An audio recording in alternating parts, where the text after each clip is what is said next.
بسم الله الرحمن الرحيم. السلام عليكم ورحمة الله وبركاته. ازيكم عاملين ايه؟ طبعا انتوا شفتوا الشتاء في اسكندرية، نوة امشير كانت جامدة جدا جدا، وكان يوم بقى ايه صعب.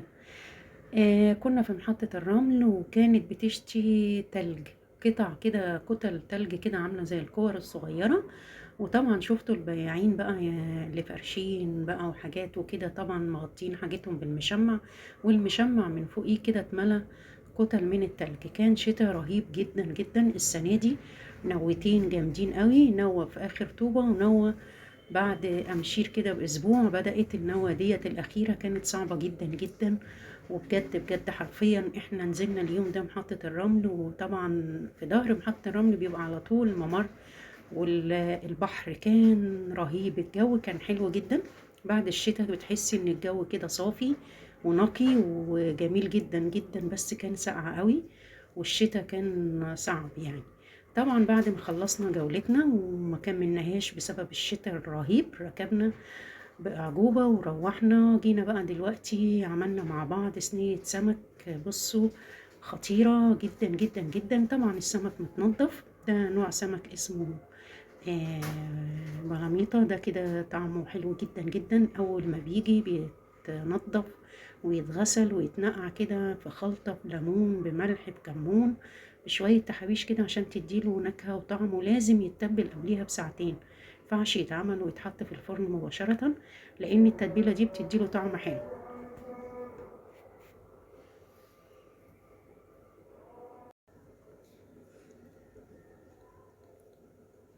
وطبعا عملنا السمك ونقعناه في التتبيلة وحطيناه طبعا بطاطس في الأرضية، وبعد كده حطينا كرفس وفلفل وشوية كده خضرة كده جمال، شبت مع بقدونس مع الكرفس، جميل قوي للسمك. وطبعا الكمون ده روح السمك طبيعي، وملح وشوية شطة كده وفلفل بقى سبايسي. وكمان عندنا سردين بقى تحفة، شايفين لونه شبه الفضة كده، سردين بقى بتاعنا اللي هو ايه، اللوجو وقع يلا مش مشكلة.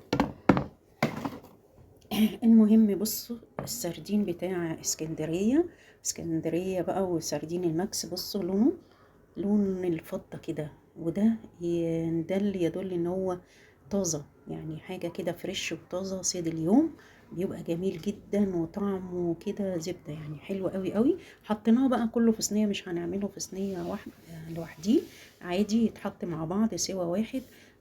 بجد بجد صينية سمك تستاهل بقكم.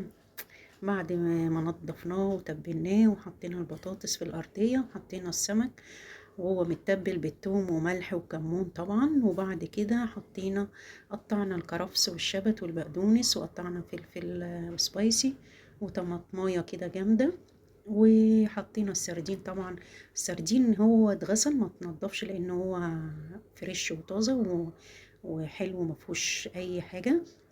طبعا السردين دقينا له توم وملح وكمون وشطة، وسبناه مع السردين كده برضو ساعتين تبل بقى حلو. وحطيناه في نفس الصينية، هي الصينية بتاعتنا كبيرة، كيلو السمك والسردين نص سردين معاه. فبصوا حاجة كده وشكله ولونه وطعمه جميل جدا جدا. انا قلت لكم الطريقة. احنا بقى دلوقتي هنحط طبعا الزيت اهم حاجة، وبعد كده هنسيبه يستوي. ولما يستوي خالص هنعصر عليه ليمون، يعني انا ما ينفعش اعصر ليمون دلوقتي، انا الليمون اول ما هيستوي واحطه تحت الشوايه كده ياخد لون الشوي الجميل اللي يفتح النفس، هروح ايه طبعا حاطه شرايح من الليمون، وبعد كده طلعه من تحت الشوايه اعصر الليمون عليه، بيبقى حاجه جامده جدا وجميله. اكله كلها في صينيه واحده، البطاطس والسمك كله مع بعض. ما علينا ان احنا هنعمل بقى طبق سلطه الحلو كده جنب الاكله دي، وبالهنا وبالشفا. اتمنى يا رب النهارده الفيديو يعجبكم وينال إعجابكم. بحبكم في الله، والسلام عليكم ورحمة الله وبركاته. طبعا بعد ما عملنا السمك وحطيناه كده في الفرن وهو بيستوي، عايزة اقول لكم بس كام معلومة كده عن السمك المكاريل اللي احنا عملناه النهاردة، وسمك السردين. طبعا انتوا عارفين السردين فيه كمية رهيبة من الكالسيوم ومفيد جدا جدا، واكله جميل جدا، ما بيعملش اي مشاكل خالص، بل بالعكس بيمدنا كده بطاقة وحاجة جميلة جدا، مليء بالكالسيوم ومليء بالمعادن المفيدة لجسمنا وفوائد كتير. سمك المكاريل برضو حلو قوي قوي قوي، بيقي الجسم من أمراض كتيرة جدا منتشرة، زي مرض ربنا يعافي الجميع ويشفي الجميع من أمراض السرطانية. حلو قوي قوي لمرضى ضغط الدم، يعني بيساعد على ضبط ضغط الدم، لأن هو مليء بفيتامينات وعناصر كتيرة قوي. موجود فيه الزنك والفوسفور البوتاسيوم والمغنيسيوم والزنك، وده الجسم بتاعنا بيبقى محتاجه جدا جدا. يعني بجد حلو قوي قوي، بيمنع الكوليسترول وترسب الكوليسترول في الجسم، فبالتالي حلو قوي لمرضى القلب. سمك المكاريل دوت، بس طبعا احنا ناكله باعتدال، لان طبعا في، يعني زي ما هو في حاجات مفيدة لجسمنا، ان احنا اي حاجة لازم ناخدها باعتدال. مليء جدا جدا بالاوميجا 3، يعني سمك فيه اوميجا 3 زي سمك السلمون كده. قطعة السمك السلمون عبارة عن اوميجا 3، يعني حتى بننصح بيه ناس كتيرة قوي ان هم يستخدموه، لانه فيه اوميجا 3 بطريقة رهيبة ومفيد قوي لجسمنا.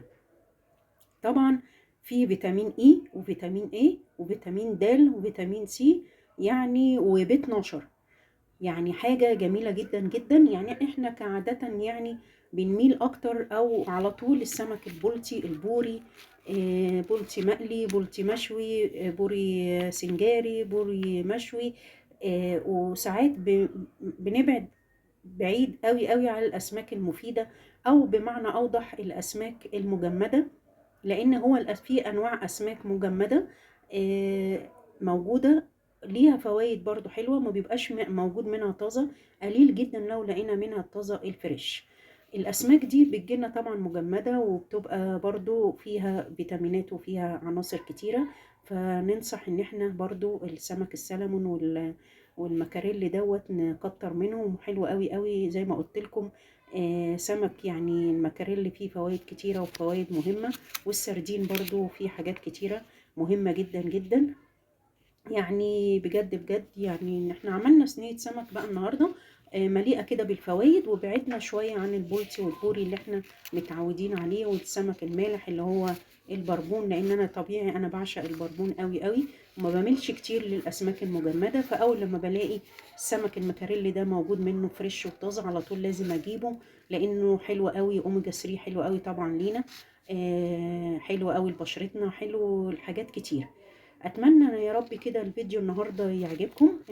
شفنا البحر وشفنا محطة الرمل في اسكندرية، وبعد كده طبعا بحر، يعني هنعمل سمك ارتباطا بالبحر طبعا، والسمك الطازة الفريش السردين. بصوا حاجة كده وهم جميل جدا، يتعمل صينية يتشوى بالزيت والليمون، بيتملح بيبقى تحفة جدا جدا، وبالذات سردين الماكس. اسكندرية طبعا مشهورة بيه ولا يعلى عليه، يعني اهم سمك واحلى سمك في الماكس بجد اللي هو السردين. بنجيب منه من زمان قوي ويتملح، بيبقى احلى سردين مملح هو سمك الماكس. ماكس طبعا وفنار الماكس مشهورين اسكندرية بالموضوع ده، وانا اسكندرانية وبعشق اسكندرية. اتمنى يا رب كده ان الفيديو النهاردة يعجبكم وينال اعجابكم. حبايبي شرفتوني ونورتوني. آه، قناة رؤيا عبير مرجان بتحبكم في الله، والسلام عليكم ورحمة الله وبركاته.